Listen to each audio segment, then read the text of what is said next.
The sun, like a fiery dagger, relentlessly plunged into the parched earth. The dust, kicked up by the horse's hooves, slowly settled, enveloping everything in a deathly gray shroud.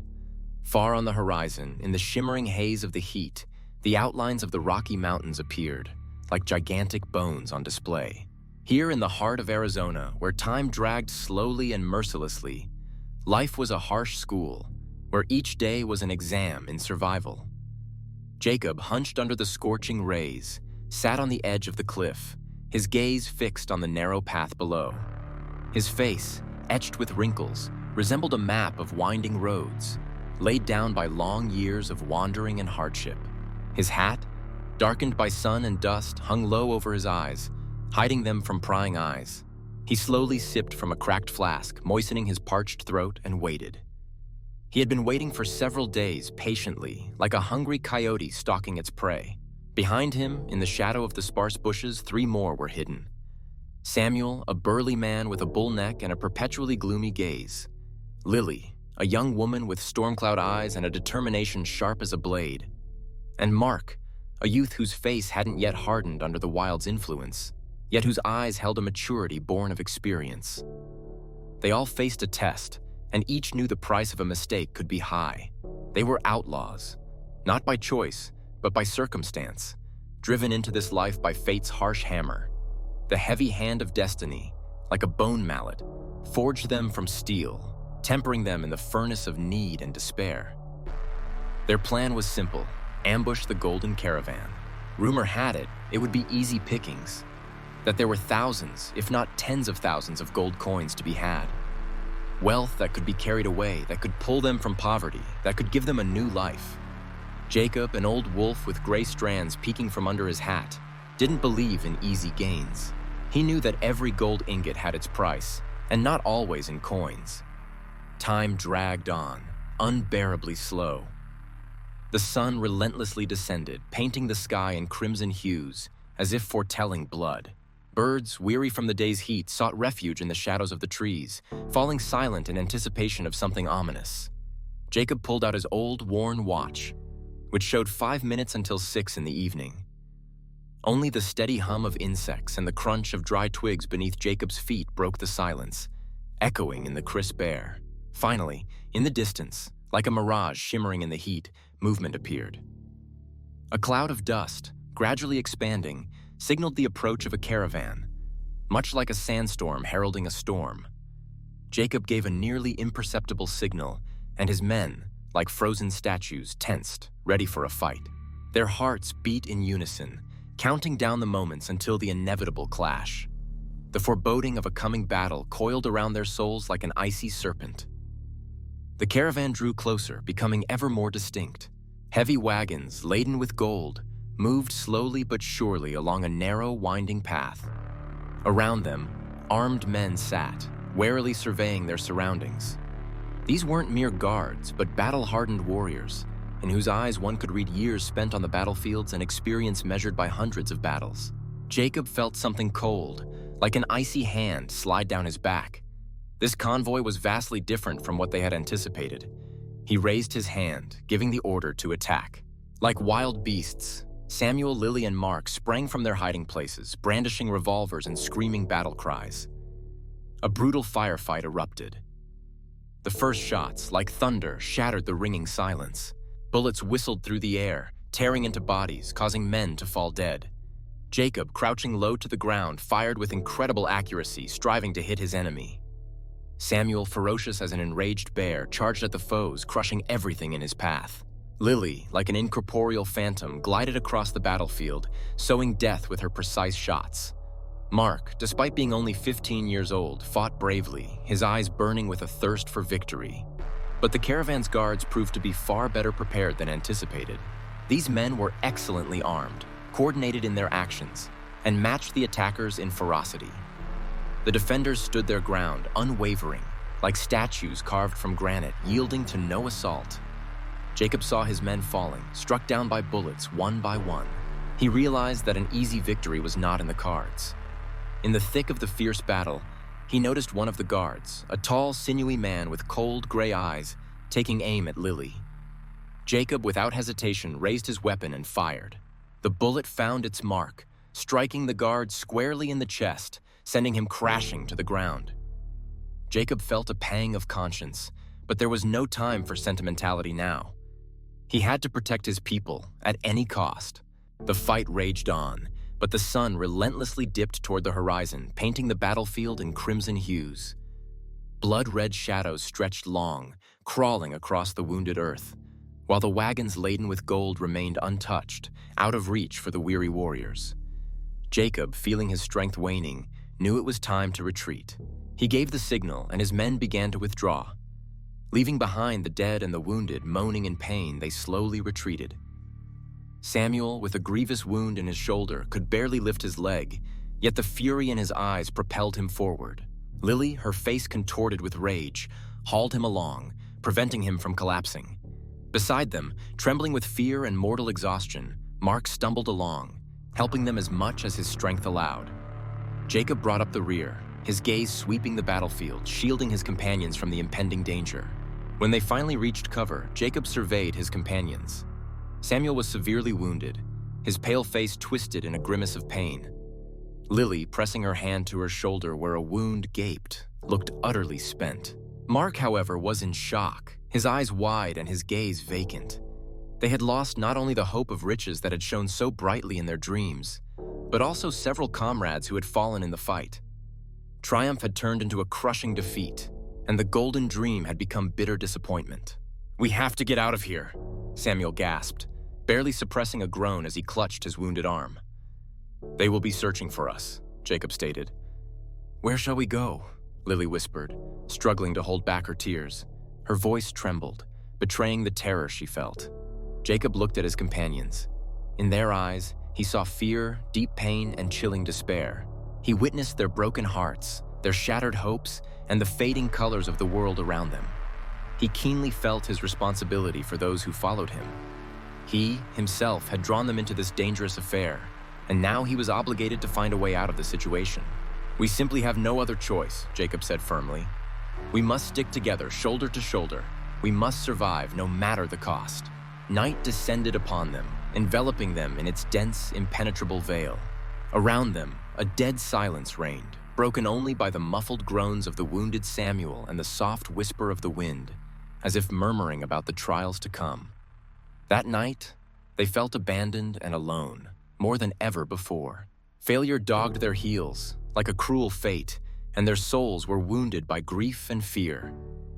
When the following morning, the sun finally rose above the horizon, painting the sky in pink and gold hues, Jacob decided to head north, towards the majestic mountains, hoping to find salvation there. There, in the winding gorges and dark caves, the travelers might find some shelter, hoping to hide from pursuit. Overcoming their fatigue, they moved on, barely able to put one foot in front of the other. Each step echoed with pain in Samuel's wounded body. Lily steadied him, preventing him from falling, while Mark carefully carried their meager supplies, hoping they would suffice. Jacob, with the resolve of an experienced tracker, led the way, forging a path through the dense thicket. Soon they stumbled upon an abandoned, dilapidated hut. After examining the dwelling, Jacob made a decision. They needed to stay there for several days to tend to Samuel's wounds and rest properly. The aged hut seemed half destroyed, but still offered shelter from the scorching sun and the biting wind. While Samuel regained consciousness and strength, Jacob and Mark went hunting, hoping to find food. Lily remained in the hut, selflessly caring for their injured companion. Far from the hut, at the very foot of the cliff, Jacob and Mark noticed a barely discernible track leading to a small, cool stream. Suddenly, from behind the cliff, as if a wild beast, a traveler appeared. It was a young man, approximately the same age as them, with chestnut hair cascading across his shoulders. His eyes, the color of a stormy sky, were wide with terror, dilated in fear. He resembled a cornered animal, ready to bolt at any moment. "Help me!" he cried, his voice hoarse with fright. "They're after me!" Jacob frowned, his eyebrows drawing together. He didn't want to get involved with a stranger, but deep within the man's gaze, he saw such despair, such hopelessness, that his heart clenched. "Who are you?" he asked, trying to conceal his own apprehension. He asked, his voice wary. "My name is Tom," the young man whispered, fear dancing in his eyes. I ran from the city. The sheriff is after me. Jacob hesitated for a moment, as if making a weighty decision. It was risky to take a stranger into his home, into his ranks. But gazing at Tom's young, frightened face, he felt something warm spread through his chest. He simply couldn't leave this boy alone, abandoned to fate. What have you done? Jacob asked gently, trying to sound as calm as possible. Tom sighed heavily and began to tell his story. He was a petty thief, swept into the whirlwind of a bank robbery by sheer accident. Unwilling to be a part of this escapade, he was nonetheless forced to comply. When their plan went awry, panic seized him, and he fled, seizing a small amount of money in the chaos. Now a sheriff was hunting him, eager to recover the stolen funds and restore justice. Jacob, listening intently to Tom, didn't interrupt him once. He saw in his eyes not only desperation and fear, but also deep remorse and a faint yet still flickering hope. Jacob understood perfectly that everyone had their own destiny, their own personal tragedy. All right, he said calmly. You can stay with us, but remember, we don't forgive betrayal. Tom exhaled with relief. He felt genuine gratitude towards Jacob for taking him in. For several days, Tom had been doing his best, assisting his new acquaintances. He went hunting, gathered firewood for the hearth, and prepared simple meals. Jacob watched him closely, as if studying him. He saw that Tom was a capable young man, but he clearly lacked experience and that very necessary resolve. One night, when everyone had already fallen asleep, Jacob heard a strange noise. Carefully emerging from the cabin, he saw Tom, rummaging through Samuel's bag in the light of the full moon. Jacob silently crept up to him and, grabbing his arm, sharply asked, "What are you doing?" he asked coldly. Tom flinched, as if touched by ice. His eyes darted around, betraying confusion and fear. He didn't know what to say. The words stuck in his throat. I just wanted to see if there were medicines," he mumbled, his voice trembling.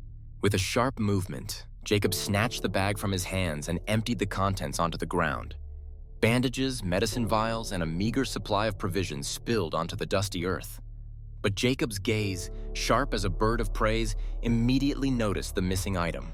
One thing was absent from the bag, a small silver medallion that Tom always wore on his chest. "Where is the medallion?" Jacob demanded, his voice echoing in the silence. Tom stared at the ground, silent. He knew he had no excuse. Gathering his courage, he forced out the words. "I took it. I wanted to sell it and run."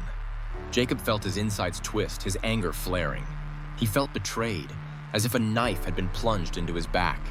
He had trusted this young man, believed in his honesty, and now he had been deceived and exposed. "You betrayed us," Jacob hissed, his voice trembling with fury. "You don't deserve trust." A thought of revenge against Tom was already forming in his mind when suddenly Lily's voice broke through. "Jacob, wait," she said. "Give him a chance," Lily pleaded, gazing directly into Jacob's eyes. A plea was frozen in her gaze, and he knew that Lily always believed in the best in people. She saw a spark even where others saw only darkness. "All right," Jacob answered, after brief hesitation. "I'll give him this chance. But remember, Tom, if you try to deceive us again, the price will be high. You won't live." Jacob slowly released Tom. The latter seemed to slump, as if under the burden of an impossible load, and obediently stepped aside. From that day on, everything changed. Tom began a new life. He had changed, becoming agreeable and diligent. He diligently helped in everything, trying to atone for his guilt. Jacob watched him, but trust had not yet fully grown. They remained in the cabin for several weeks, waiting for Samuel to recover. Only when he felt better did they decide to continue their journey. They headed west toward the mountains, hoping to find a new home there. The road held many challenges. A lack of provisions, treacherous predators, and harsh weather conditions, all this tested their resilience. But they stuck together, supporting each other in difficult times. One day, as they were crossing the river, Samuel slipped and fell into the water. The swift, relentless current swept him downstream. Without a second thought, Jacob and Mark plunged into the icy water, hoping to save their friend. But their efforts were in vain. Samuel seemed to vanish into the raging elements, leaving only ripples on the surface. His death was an irreplaceable loss for them. They had lost not just a friend, but a loyal companion, a member of their small, close-knit community, which had already endured many trials. Jacob felt the icy grip of pain constricting his heart. He understood that Samuel's death was another bitter lesson dealt by harsh fate. After burying Samuel, they, overwhelmed with grief, continued on their journey, overcoming fatigue and despair. Days passed, nights changed, and finally, they reached the majestic mountains. Here, in the gorges carved by time, within the caves that held ancient secrets, they found a new refuge, hoping to find peace and survive this tragedy. One day, while they were scouting the surroundings, Mark noticed something strange. His attention was drawn to movement.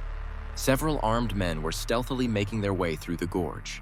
Jacob, without hesitation, ordered Mark to secretly follow them, while he, along with Lily and Tom, decided to set up an ambush to get a better look at what was happening.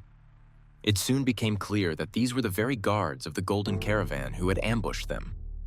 Apparently, they too were hiding, fleeing from pursuit. But why were they here, in this remote place? The next day, Jacob and Lily, determined to uncover the truth, secretly followed the guards. They watched as they met with a man who, it seemed, was commanding them. This man looked painfully familiar. Jacob strained his memory, and suddenly it clicked. It was the man who started it all, the sheriff from the very town where Tom had tried to rob a bank. The sheriff was corrupt, in league with the bandits, covering up their dirty deeds. They heard the sheriff demanding his share of the gold stolen from the caravan. The bandits, however, were unwilling to share. The air grew thick with the smell of gunpowder as their squabble escalated into a fierce fight. Jacob, watching, realized this was their opportunity. A chance to avenge the deaths of his friends, restore justice, and perhaps gain some advantage. "We have to intervene," he said firmly, turning to Lily and Tom. "Now or never." Without hesitation, they attacked the bandits, taking advantage of the chaos. A brutal battle erupted. Jacob, Lily, and Tom, driven by a thirst for revenge for their fallen comrades, fought with unprecedented fury. Their movements were swift and precise, as if they had practiced them hundreds of times. Jacob, like a raging beast, delivered blow after blow, not giving the enemy a chance to react. Lily, graceful and deadly, resembling a wild cat, slipped between opponents, striking them with a single precise blow. And Tom, like a rock, stood his ground, protecting his companions, and unleashed his might upon the enemy. They fought as if the fate, the future, the possibility of continuing to live depended on them. The sheriff, realizing that the situation was spiraling out of control, tried to escape, hoping for salvation. But Jacob was faster. He caught up with him, grabbing his shoulder. Jacob's eyes blazed with fury. "You will pay for everything you've done," he snarled through gritted teeth. The sheriff struggled to escape the iron grip, but his efforts were futile. Jacob was far stronger. He twisted the sheriff's arms and pinned him to the ground. Meanwhile, Lily and Tom finished their work with the bandits. Showing no mercy, they killed them all, leaving not a single one alive. When the last shadow of the enemy fell, Jacob stood over the sheriff's body. Conflicting emotions warred within his soul. To kill the sheriff meant committing a terrible crime.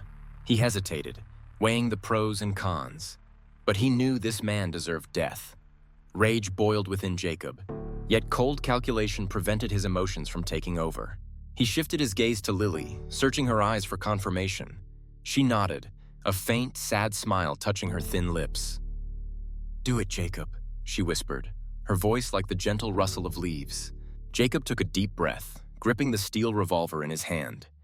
He saw the sheriff before him, corrupt and cruel, guilty of the deaths of innocent people. Slowly but surely, Jacob raised the weapon. A shot rang out, echoing through the abandoned cabin. The sheriff crumpled to the earth, his life extinguished in an instant. After exacting their revenge, they made their way to the cave where the bandits, led by the very sheriff they had just slain, had stashed their stolen gold. They understood perfectly well that gold was the root of all evil, that it concealed temptation and could lead to further tragedies. Yet at the same time, the gold offered hope for a new life, a chance to escape this accursed place forever. They divided the gold equally, each receiving their share. Now they had the opportunity to start anew, forgetting the nightmare they had endured. Jacob turned to Lily and Tom, declaring that each of them was now free to choose their own path. They were no longer bound to each other. Lily, holding her breath, decided to stay with Jacob. Her love for him had firmly taken root in her heart, and she trusted him without limit. She longed to be near him, to share every moment. Yet, with a bitter resolve, Tom chose to leave. A sense of guilt, a heavy burden on his shoulders for all he had done, pushed him towards change. He dreamed of starting a new life, atoning for his sins, and finding healing far from the past. After a long pause filled with drama, they said their goodbyes. Tom headed east, toward an unknown future, while Jacob and Lily remained in the mountains, among the majestic peaks and the forests that sheltered them. They decided to build themselves a new home, a nest where they could find peace and build their future together. They led a quiet, measured life, trying not to stand out, not to be different from the others. Jacob still devotedly practiced his craft, hunting. The forest, its mysterious paths and unpredictable inhabitants, was his home, his source of food, and a way to escape from the heavy memories. Lily, his faithful companion, supported him, managed the household, and made their humble home comfortable. She ensured the hearth was warm, that they had food, and that peace and harmony always reigned in their secluded little world. One evening, as the twilight enveloped the forest and they sat by the crackling fire, Jacob, laying his knife aside, suddenly broke the silence. "Do you regret what we did?" His voice was quiet, but the depth of their shared experiences resonated within it. Lily, without taking her eyes off the dancing flames, slowly turned her gaze to Jacob. In the depths of her bottomless eyes, one could read the whole spectrum of emotions, from pain to acceptance, from regret to resolute certainty. She didn't hesitate for a second in her answer. "No," she said firmly, "I only regret that we lost our friends." Jacob nodded, his face illuminated by the firelight.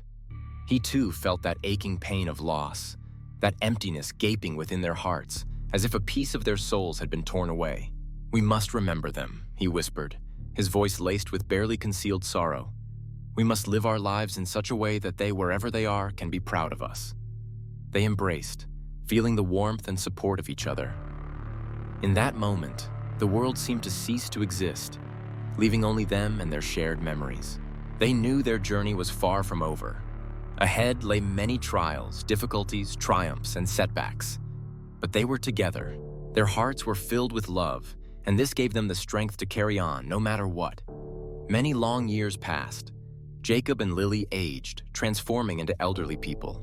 Their faces were etched with a web of wrinkles, like maps charting the course of their lives. Their hair had turned completely white, mirroring the first snowfall on the ground, but they never forgot their past. Memories of those they had loved and lost still resided in their hearts, reminding them of the significance of each day lived. They always remembered their friends, the golden caravan, and that terrible shootout. One day, as the sun dipped towards the horizon, casting long shadows across the porch of their home, Jacob turned to Lily. He met her gaze, and determination shone in his eyes. "You know, Lily," he said softly, "I believe we did the right thing." Lily smiled at him, her eyes sparkling. She knew what he was thinking. They both remembered the events that had unfolded many years ago, when they had to make a difficult decision. "Yes," she replied, placing her hand on his.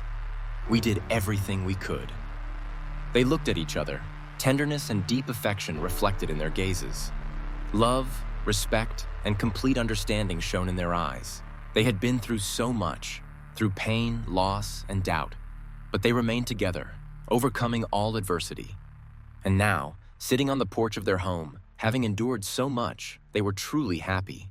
They lived a long and happy life, dying on the same day, holding hands as if they were one. They were buried side by side, on the very top of the mountain, from where a breathtaking view of the boundless expanse of the Wild West opened up, stretching to the horizon. There were no names or dates on their graves. Only one word was carved into the stone: friends. And at that moment, as the sun bathed the entire valley in its golden light, seeming to cherish only fond memories of them, their entire lives appeared as one long road, winding through storms and hardships. It was a road where they met, finding each other. A road where they lost much, but in return, gained even more. a road full of adventures, joys, and sorrows, bound together by invisible threads of friendship and devotion. And even now, after death, their souls continued to wander across those same expanses, along those same roads, holding within them the eternal memory of those they loved, of those with whom they traveled this complex yet incredibly beautiful journey of tens of years.